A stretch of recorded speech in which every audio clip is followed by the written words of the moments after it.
Stand up for yourself, and I'll back you up. 'Cause problems don't solve themselves. I'll tell you what, instead of would or could, I think you should draw a line in the sand and stand your ground. It's for your own good.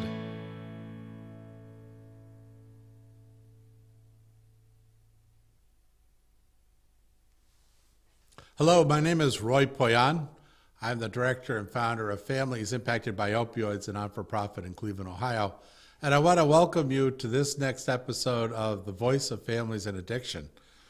Today we're going to take a look at Chapter 2 in this well-designed and publicated book, Reentry Curriculum, Mergers of Two Worlds. It's a student handbook, and it is available on our website, familiesimpactedbyopioids.com, as a PDF download. So go ahead, and I encourage you, of course not while you're driving, but I encourage you to have this in front of you. And today you're going to find us in Chapter 2.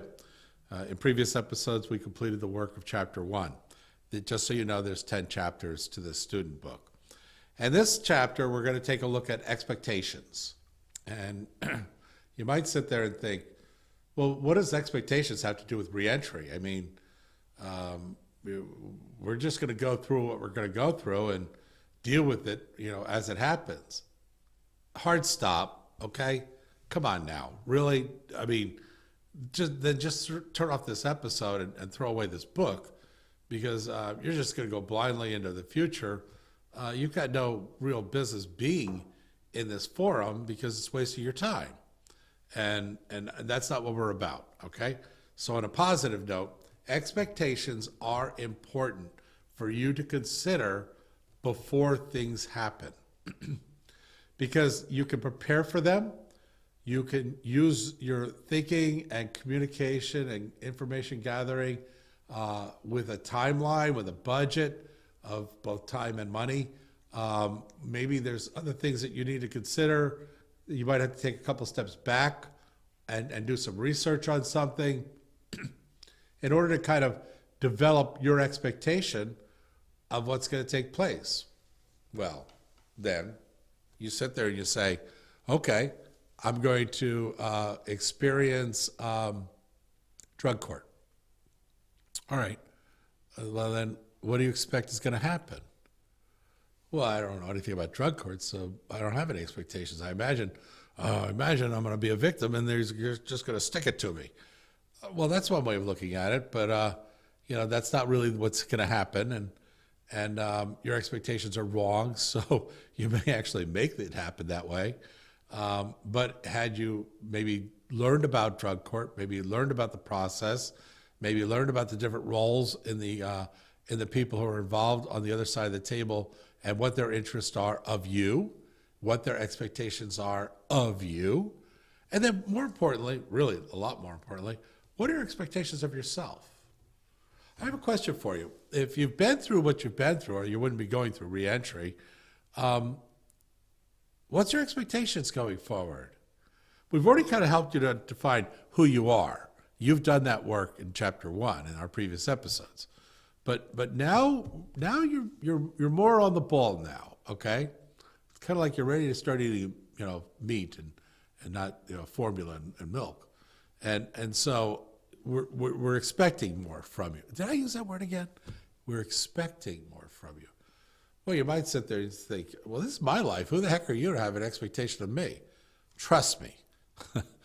Everybody has an expectation of everybody. I mean, when I'm driving down the road, I expect that the person next to me, even though Ohio just said it's okay to use marijuana recreationally, which is absolutely asinine. But the fact is, I don't know if the guy next to me is stoned now. Well, thank you for the voting population. Dumb move. But with that in mind, you could tell I have an opinion about this. With that in mind, I'm expecting they're going to stay in their darn lane as I'm driving down the road at 65 miles an hour. And that their mind isn't such that, they're starting to think about other things while they're driving because it's kind of boring to them. And they're coming over into my lane now. Well, that's my expectation, But it may be, given the information that I don't have, but that is true. This person's stoned. And given the information on the spot, I can kind of see his tires leaning towards, the dashed lines, and he's starting to hit the little rumble dots on the reflectors. And, it's very evident this guy's coming over into my lane. My expectation is that he'll realize that he's doing that, and he'll stop doing it. And he'll recorrect himself and get back into the proper, driving lane. That's true in life, okay? It's true for all of us. So when we're sitting there saying that we have a situation that, could unfold in front of us, which is what reentry is all about. It's about anticipating your next step. Oh, it's exhausting. Yeah, it is. It is exhausting. But if you do have an understanding of yourself, you'll be able to kind of accumulate what you can expect of yourself in terms of how you're going to handle what is coming forward and the types of things that you're going to need. So, well, I'm not one to go quoting, people of significance in history, especially if they're still alive, because if I sit there and say, this particular sports player is just outstanding and what a great person he is in his society, and then the guy turns around and beats his wife up, and I'm sitting there thinking, oh my gosh, I wish I didn't put all my eggs in one basket making that statement about his character, when I had an expectation that he wouldn't do such a thing. Everything that I saw told me that that should not be my expectation, but the fact is it was.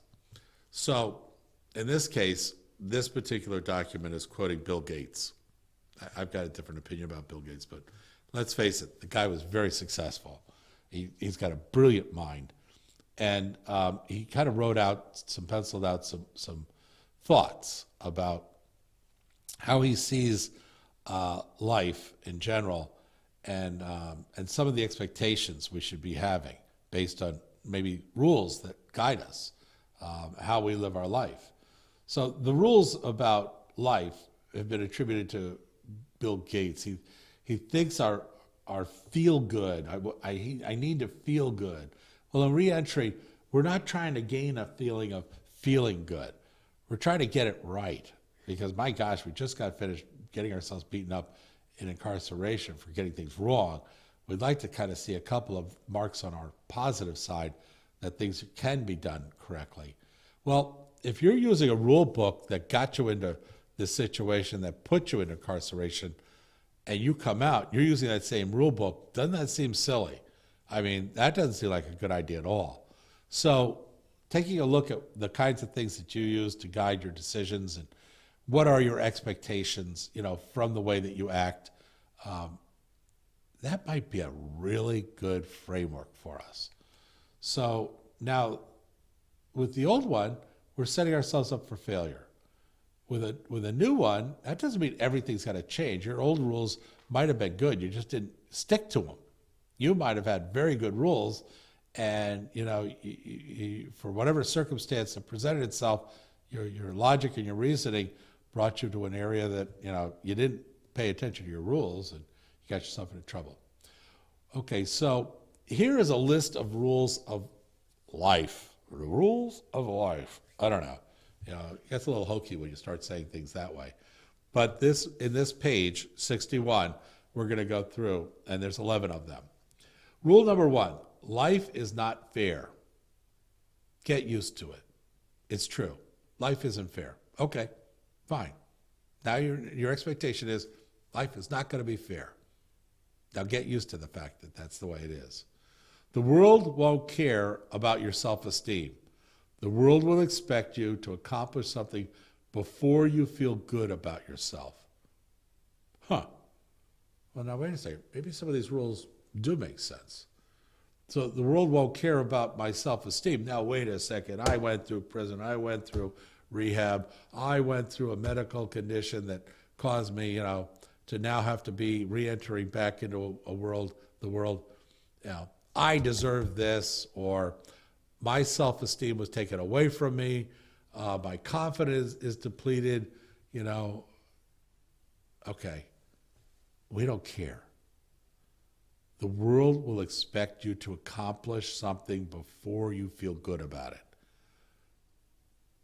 So go and accomplish something. Make that your expectation.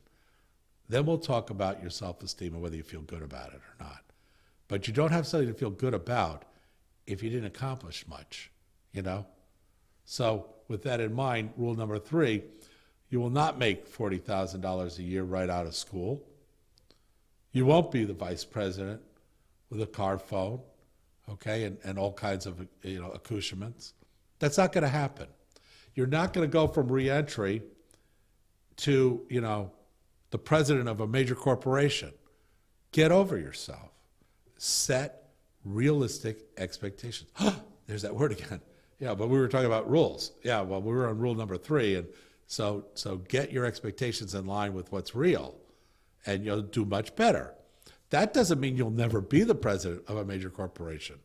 That could be very possible for you. But it's not realistic to think that you're going to go there the minute you leave incarceration.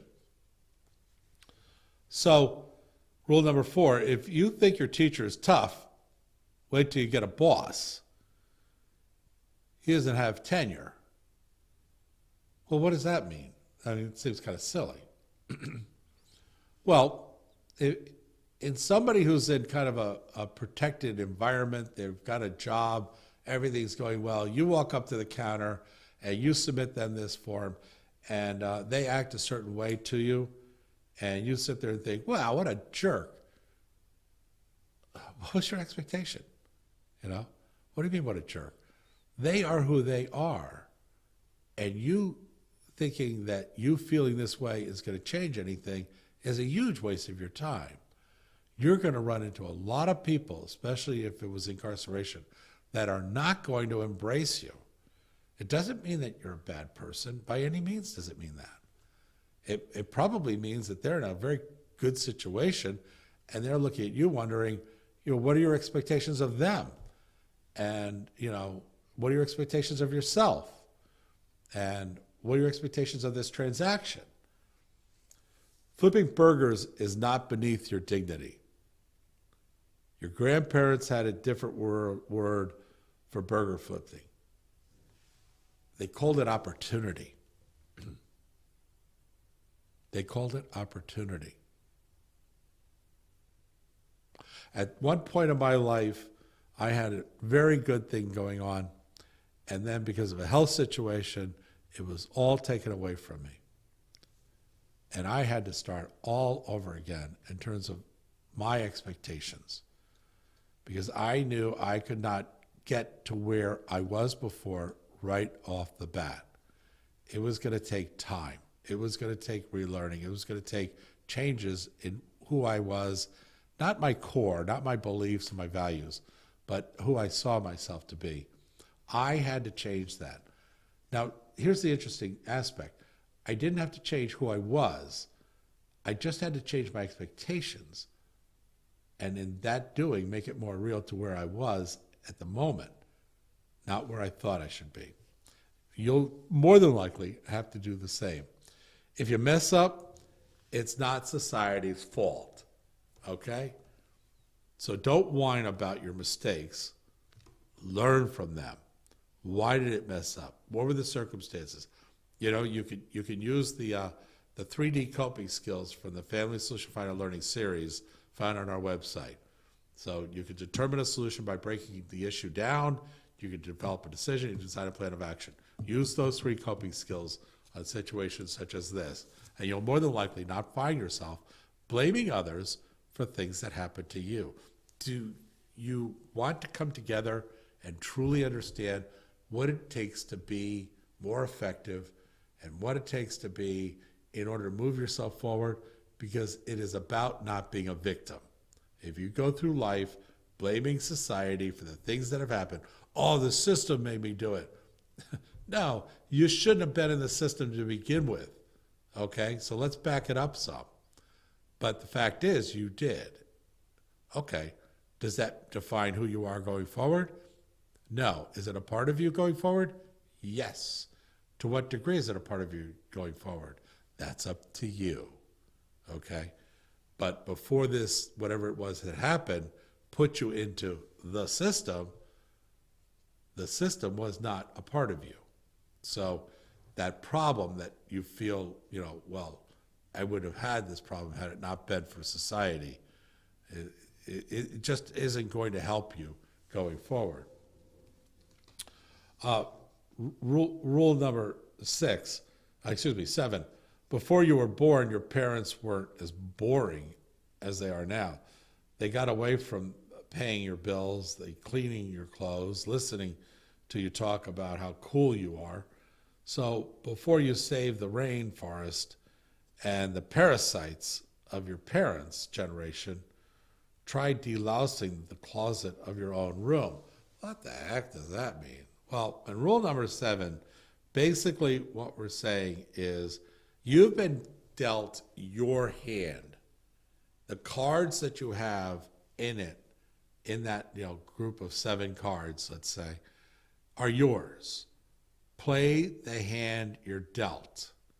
Don't look across the table and say, he's got 3 aces and a king, and I don't. That's not going to help you any, because you still have the cards that are in your hand. So with that in mind, in life, when somebody's doing well and you may not be, or if somebody has something and you would like to have it too, not from them, but taking it from them, but to also have that same thing, then you've got some things that you need to look at that are maybe holding you back. There's a reason why, if those things you really want, you're not getting. Why is it? Well, more than likely, something in the way that you're handling yourself, or in the way that you're setting up your circumstances, something in your expectations has to change. So rule number 8, your school may have done away with winners and losers, but life has not.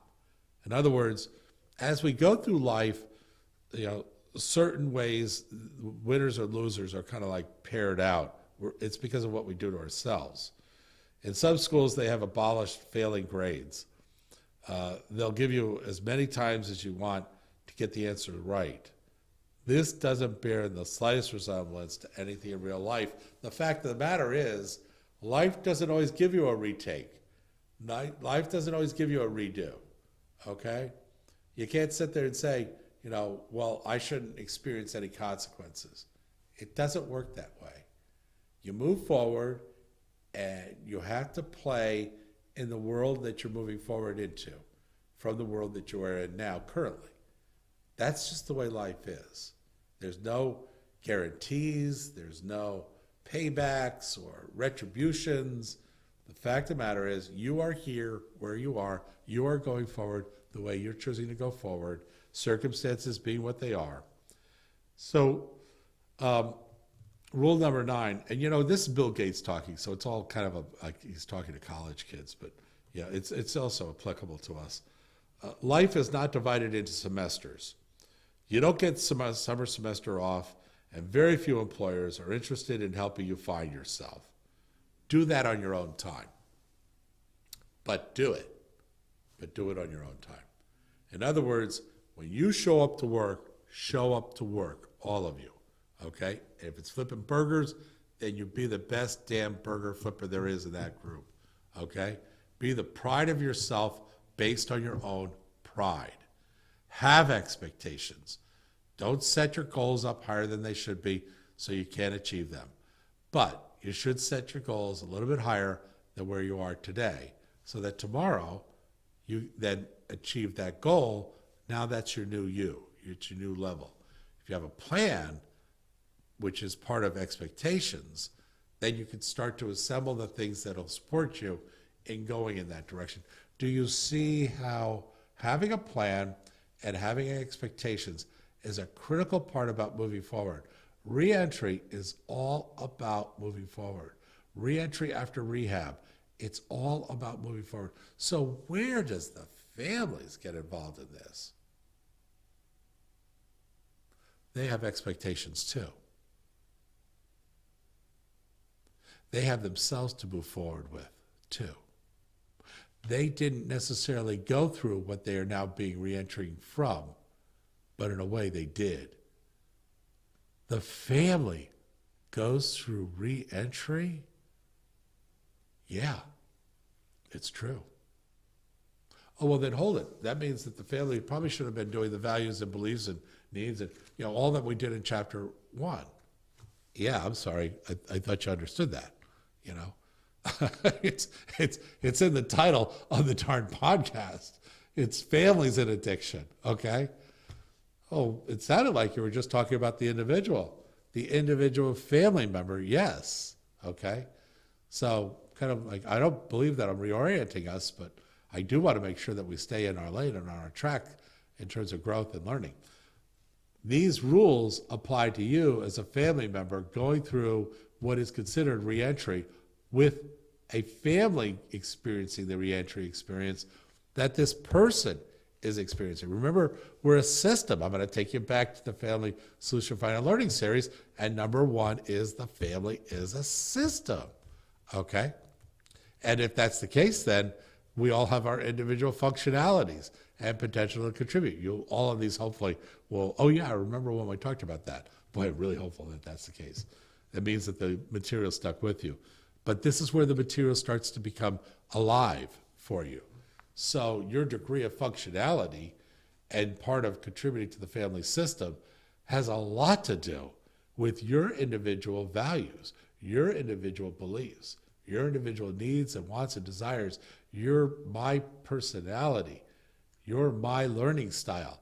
All of this fits into seminar number 1, which is you are part of a family system, and the family has a disease, and you're having to deal with this disease. Do you see how we've broken this down for you? And I'm very hopeful, that you're looking at the videos, the television series, Fentanyl and Families in Harm's Way, with the 32 episodes of that TV series that we recorded down here at BAT, Brunswick Access Television, for you to view. So if not, go to our website because they're there. And I'm hopeful that you've pulled down some of the PowerPoint presentations based on each of these, and that you picked up the books, the study guide and the seminar workbook and the 3D coping skill workbook. I hope learning modules 1 through 4 workbooks are a part of your curriculum. I'll tell you, if you do this, you're really going to be better off. It's going to greatly benefit you. Back to the rules. So rule number 10, remember there was 11. Television is not real life. In real life, people actually have to leave the coffee shop and go to the job. Okay? It's not all about you finding a place to rest. It's not all about you work hard in order to find a place to rest. Okay? No, you work hard at something like making these changes and taking this curriculum. You work hard at it for what it contributes to you and how it builds your acumen, your continence, your self-expression. Okay? That's your reward. Your reward isn't, okay, now you can rest. And maybe you'll rest a little bit longer than you might have normally because you worked so hard on this before. The fact is, go to work your work. Plan your work your plan. If you're given a program, work the program, okay? Don't play patsy with your Narcotics Anonymous meetings or Alcoholics Anonymous meetings or Al-Anon meetings or this material that we're presenting. Don't kid around in this because you're really going to benefit from what it's going to give you if you make it your own. Rule number 11, be nice. Of course, Bill Gates would say this. Be nice to nerds. Chances are you'll end up working for one.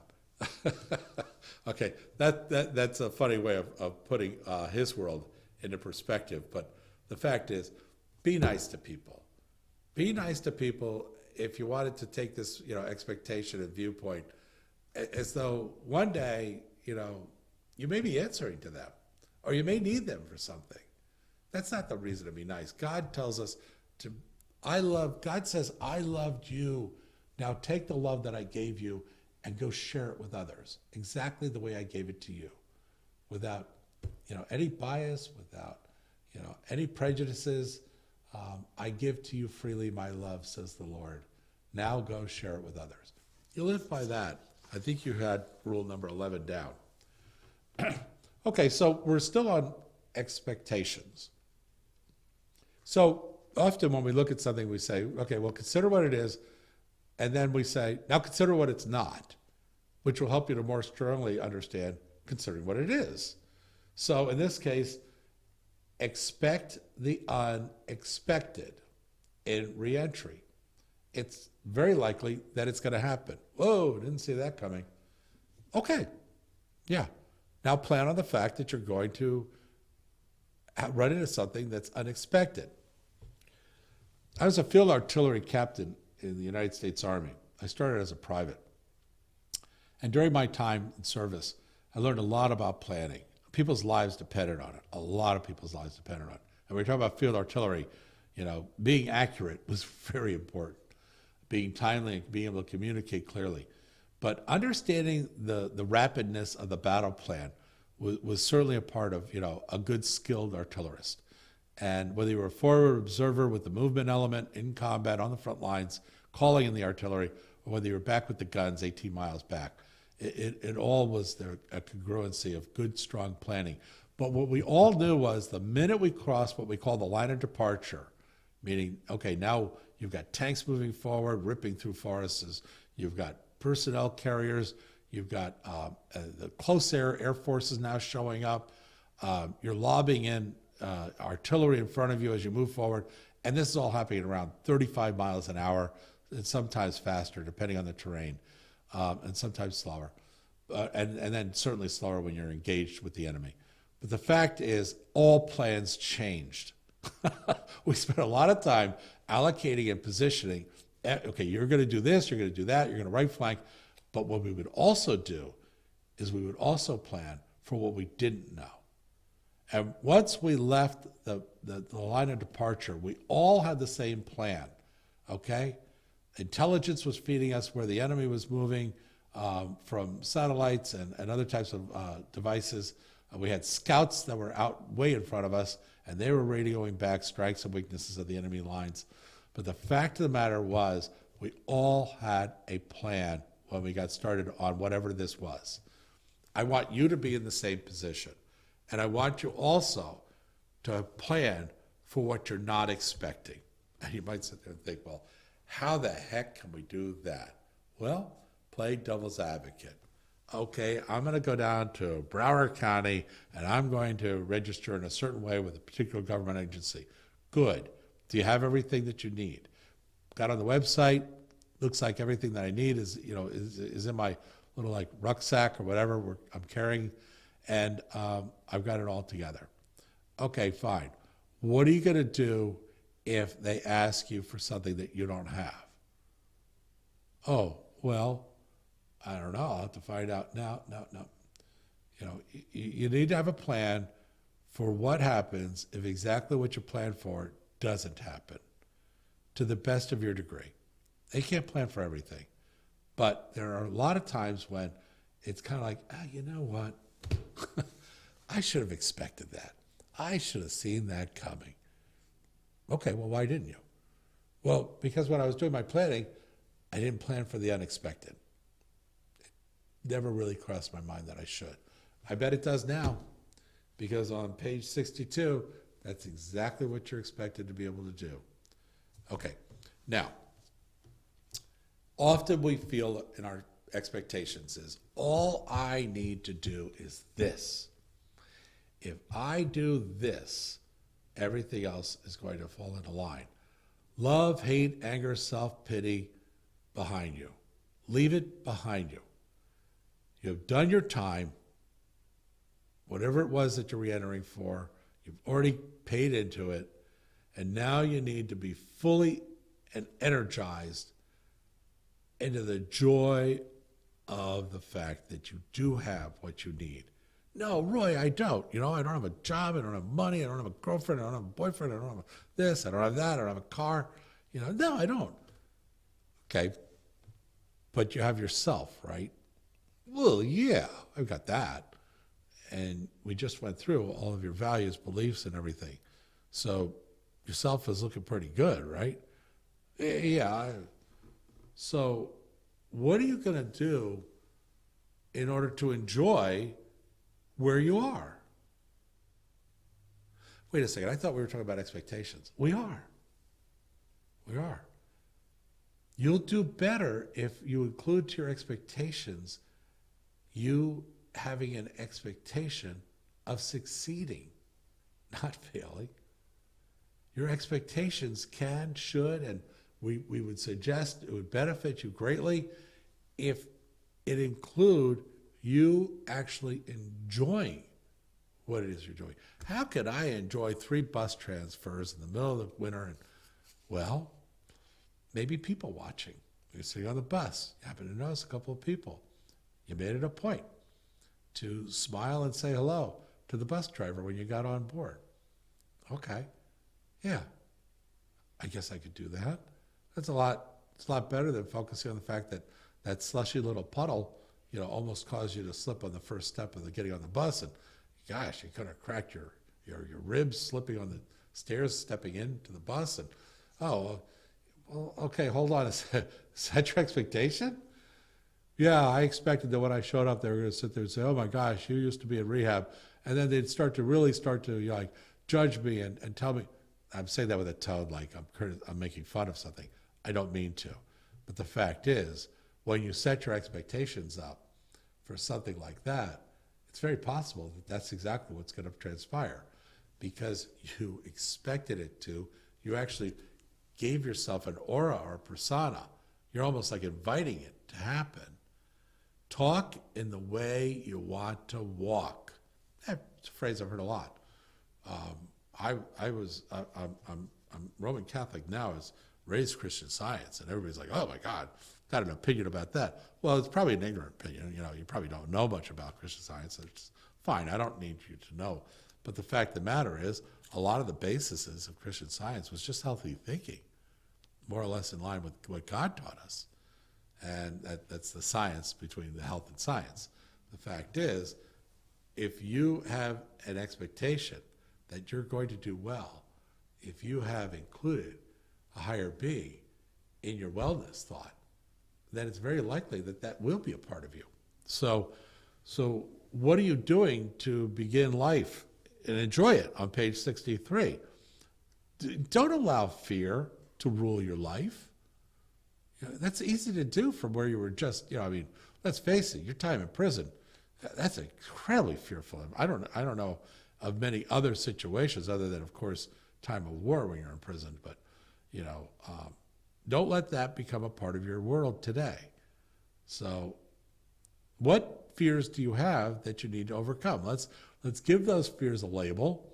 Let's give them a place to have a conversation, give them air to breathe so that you can properly, cognitively, logically, deal with them and put them in a place that, it is something that happened, but it doesn't have to rule your life going forward.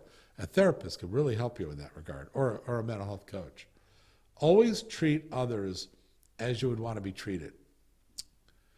That's really something that's always been said. And if you didn't, catch as to what it means, you treat yourself before you treat others. If you treat yourself with anger, you're going to be more successful in treating other people with anger. If you treat other people with anger, more than likely you're treating yourself with anger. And by the way, fear is typically the root cause of anger. So what are you fearful of that's causing you to be angry with yourself first and then with others outside yourself? So change.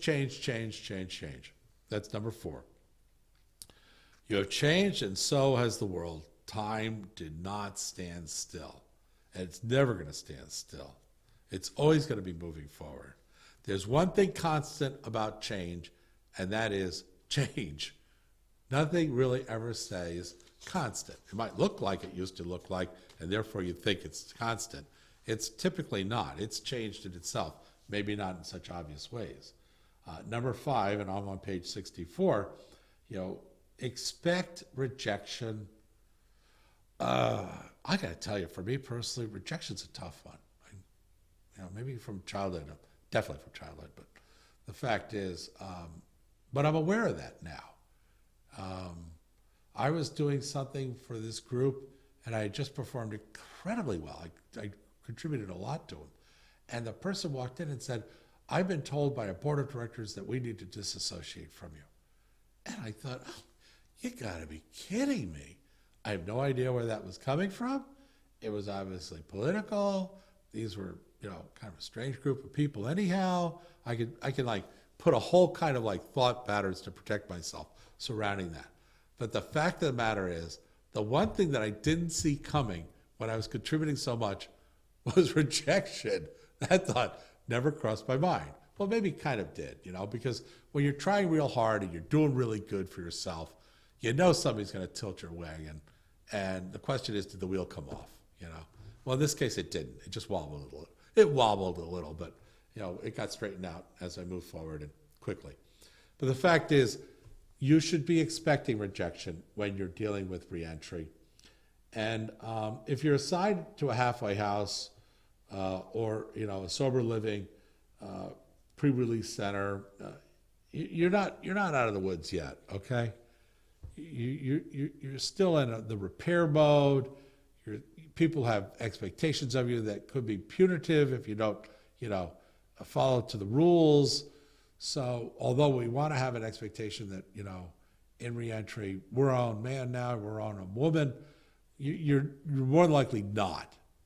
And the sooner you make that your expectation, the more you're going to be able to work copacetically with all the challenges and obstacles and things that are coming your way. So please understand that there is a period of time, and you know this to be true because they sat you down and told you, you better nots, okay? You better not do this, you better not do that. Well, more importantly, create your own plan to where your better nots are so much lower than your own expectations, which are so much higher, you don't need to worry. In other words, they've written the rule book of what you can't do. You write your own rule book that is so much higher than theirs, you don't even have to worry about that stuff. The margin of error of you slipping up, even if you did, wouldn't put you into their situation of do nots, okay? So always report to your parole agent. Always follow his instructions.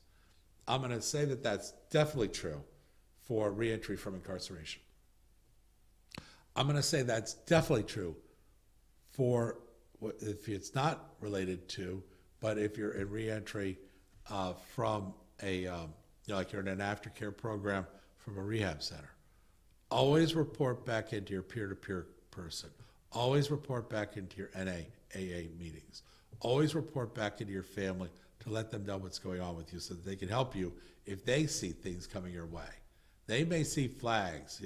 We learned in the Family Solution Finder Learning Series that there are 3 stages, 3 basic flags that go up: self-care, mental, and physical, in regards to relapse. So if somebody else is helping you in your life and they're available and they've learned from that seminar and hopefully they took it, then they can help you to identify things that you may be not steering correctly with. And be thankful for what you have. We spent so much time convincing ourselves that if we look at the things we don't have, then one day we will have them. That's not necessarily the case. Often we want to say to ourselves, very often, I am grateful for what I have. And what ends up happening is the things that I have not, that I should or would or could have, that I desire, and it's reasonable for me to have an expectation of that, will more than likely come. Once again, talk in the way you want to walk. Dress for the next position you want to have. Act in the way that you are those things that you want to be. These are all truisms in life. It's all around what you expect, which is the purpose of this podcast.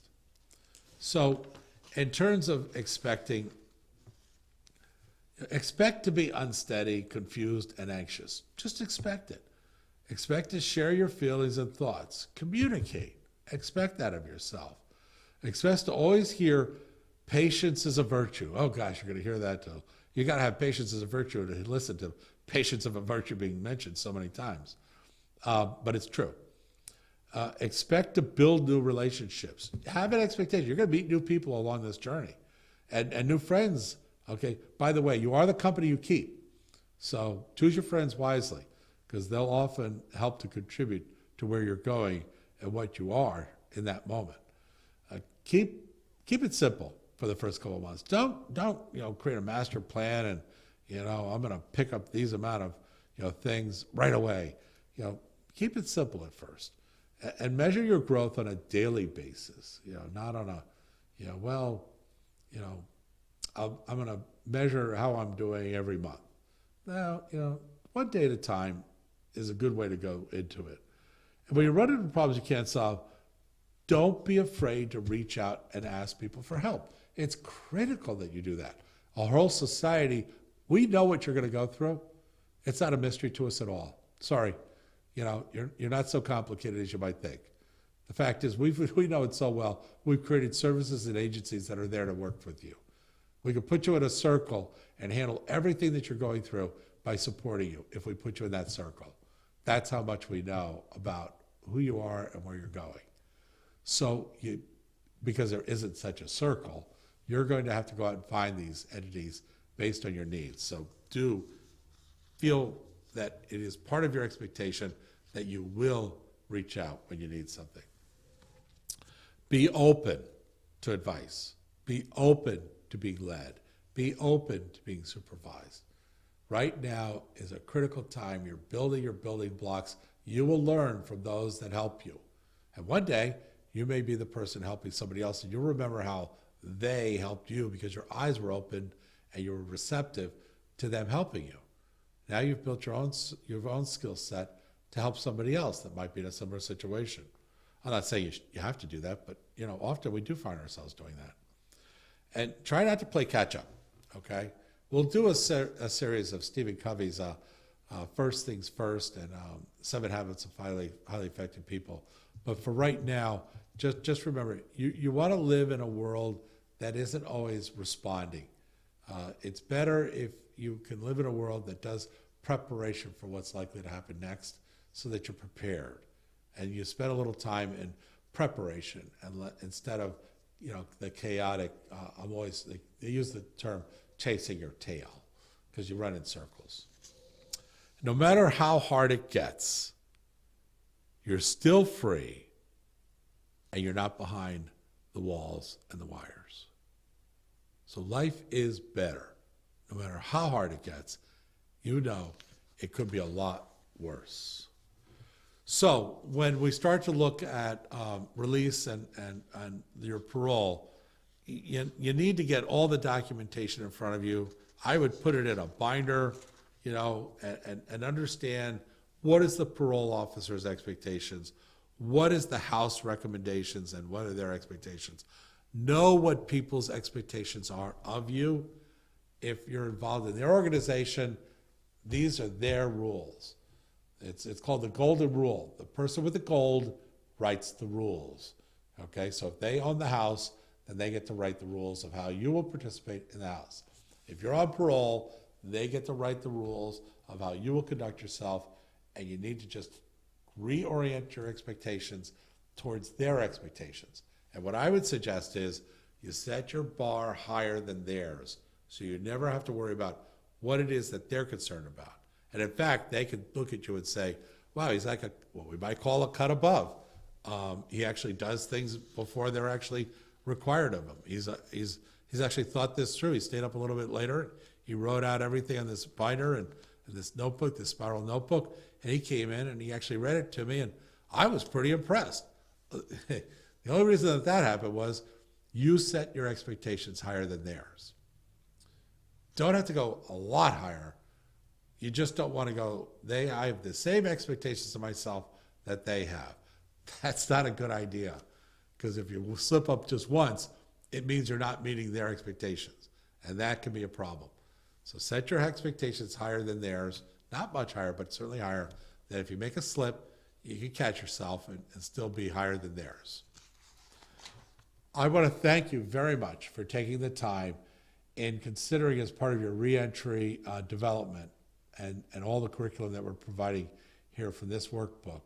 And we're now at the end of chapter 2, and then we'll be going to chapter 3 next, which is about resource gathering. Very important, very critical.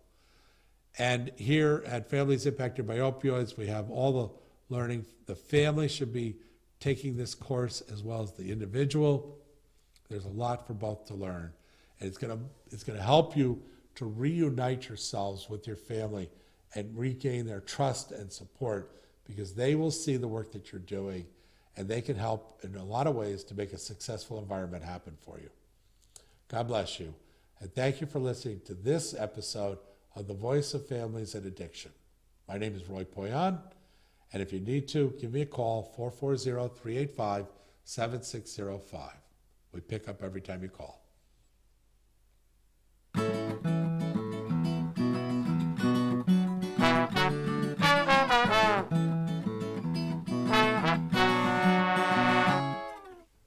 Stand up for yourself, and I'll back you up, 'cause problems don't solve themselves.